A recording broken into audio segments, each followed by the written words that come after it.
조갑제 TV 시청자 여러분 안녕하십니까? 2025년 5월 23일 밤 10시 1분입니다. 지난 2시간 동안 공중파를 통해서 텔레비전 토론이 있었습니다. 4명의 대통령 후보가 나와서 사회 분야를 놓고 상당히 격렬한 때로는 진지한 토론을 벌였습니다. 조선닷컴은 이런 제목을 뽑았습니다. 이재명 따옴표하고 정광훈 거구와 깊은 관계 따옴표 닫고 김문수 따옴표 열고 이석기 후예와 연합공천 이재명 헌정회복 진짜 대한민국 김문수 검사총각 사칭 가짜 퇴치 김문수 형수의 욕 가정통합도 못해 이재명 소방관의 갑질이 권력 남용 이재명 결국 단일화할 것 이준석 본인 망상 이런 제목을 따랐습니다. 그러나 이 제목보다는 훨씬 더 진지하고 건설적인 토론도 많았습니다. 저의 관전평을 말씀드린다면 이번 토론도 이재명, 이준석 리턴 매치처럼 보였습니다. 1차 토론회에서 이준석 후보가 이재명 후보의 이른바 호텔 경제학이라든지 또는 이 풍력발전 재생에너지를 강조하는 부분에 대해서 또는 중국과 대만에 쇠쇠하면 되지 않느냐 하는 이런 문제에 대해서 아주 날카롭게 질문을 해서 상당히 좀 상처를 입은 것 같은 이재명 후보가 이번에는 이준석 후보에게 반격을 하는 장면들이 들어 있었습니다. 일종의 복수전을 꾀한 것 같은데 그게 그렇게 효과는 있었다고는 생각되지 않습니다. 이번 토론회도 주로 이재명 대 이준석이었다는 그런 인상이 남습니다. 토론 제일 잘한 사람은 이번도 이준석 후보로 저는 판단이 됩니다. 우선 이준석 후보의 말에는 빈틈이 없습니다. 대충 과학과 논리와 사실에 근거를 해서 이야기를 합니다. 그리고 비교적 이 김문수, 이재명 두 사람처럼 어떤 진영 논리에 갇혀 있지 않는 홀가분한 입장입니다. 그러나 오늘 또 이준석 후보는 김문수 후보 비판보다는 이재명 비판에 주력을 했습니다. 이번 토론을 통해서 하나 확인된 게 있습니다. 그것은 이재명 후보가 대통령이 되면은 탈원전은 아니겠지만은 원전 발전이나 원전 건설을 상당히 줄이거나 소극적으로 할 것 같다는 느낌이 듭니다. 그 대신 재생에너지에 주력할 것 같다는 느낌이 듭니다. 재생에너지면은 주로 풍력 발전, 태양광 발전 등인데 이게 세계의 에너지 대세와는 어긋나는 겁니다. 원자력 발전은 이제는 친환경 발전으로 봐야 됩니다. 더구나 한국의 원자력 발전은 세계에서 가장 안전하고 세계에서 가장 효율적입니다. 그런데 이재명 후보는 오늘도 그렇습니다만 한국의 원자력 발전에 대해서 문재인식의 시각, 위험하다는 시각을 갖고 있는 것 아니냐 하는 생각이 들었습니다.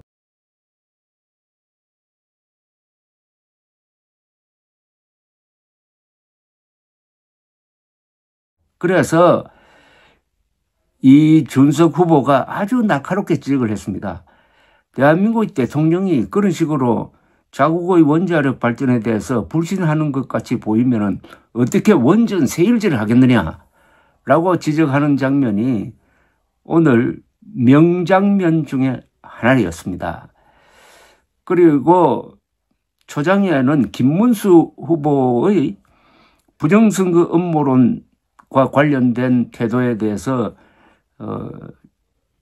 집중 공격을 받았습니다. 그에 대한 김문수 후보의 해명이 그렇게 석연치가 않았습니다. 앞으로 두고 그것은 부담이 될 것으로 보였습니다. 권영국 후보는 오늘 또 상당히 이 민주노동당이라는 이 좌파 계급주의 정당의 입장에서 이야기를 했는데, 특히 이 소수자 인권 또는 장애자 또는 여성 이런 문제를 가지고 이준석 후보와 충돌을 했습니다. 왜 갈라치기 하느냐, 왜 혐오를 자극하느냐, 뭐 이런 걸 하니까 이준석 후보가 아니 혐오가 뭘 의미하는 거냐고 그 용어 정의부터 하자고 이렇게 반격을 하고 했는데, 동덕여대에서 학생들이 기물을 부수고 하는 것에 대해서 이준석 후보가 비판을 하니까 권영국 후보는 그 행동보다는 왜 그런 일이 일어났는지를 한 번 더 생각해 봐야 된다 이렇게 이야기를 했어요.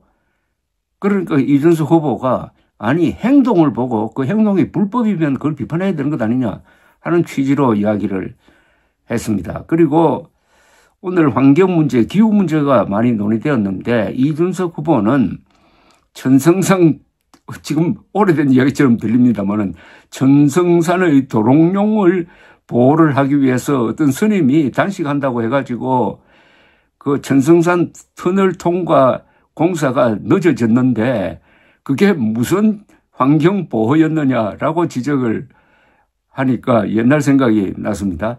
그러면서 이준석 후보는 기후 문제든 환경 문제든 그것은 PC주의, Political Correctness라고 그러죠. PC주의, 정치적 판단이 아니라 그것은 철저하게 과학과 기술 중심으로 판단을 해야 된다고 일장이 연설을 하는 게 또한 인상적이었습니다.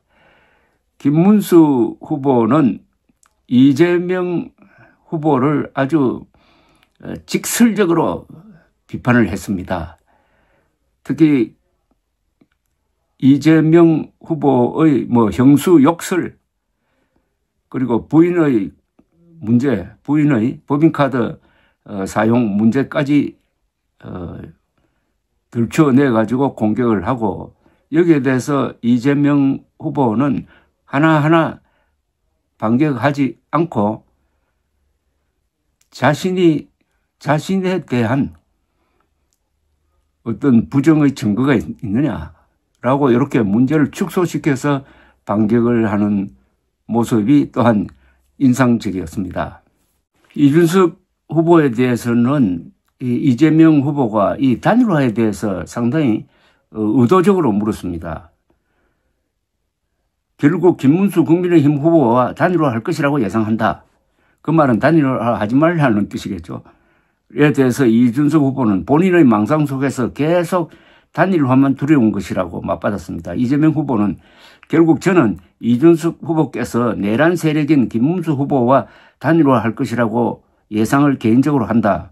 당권을 주겠다든지 총리를 맡기겠다 이런 제안이 있었던 걸로 보이는데 거래를 하는 건 불법 아니냐고 했습니다. 이준석 후보는 저는 국민의힘의 단일화 이야기에 대해서 단 한 번의 예배 없이 단일화에 관심 없다고 이야기하고 있다.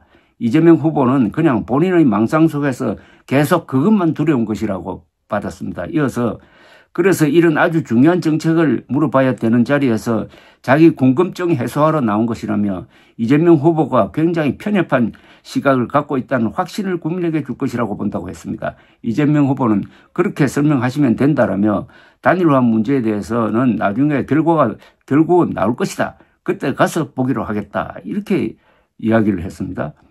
또 이재명 후보는 이준석 후보가 계엄 당일 계엄 해제안 표결에 참여하지 못한 것과 관련해 결국 사무는 척하면서 계엄 해제에 반대한 것 아니냐. 담 넘어가면 됐다. 왜 안 했는지 궁금하다고 했어요.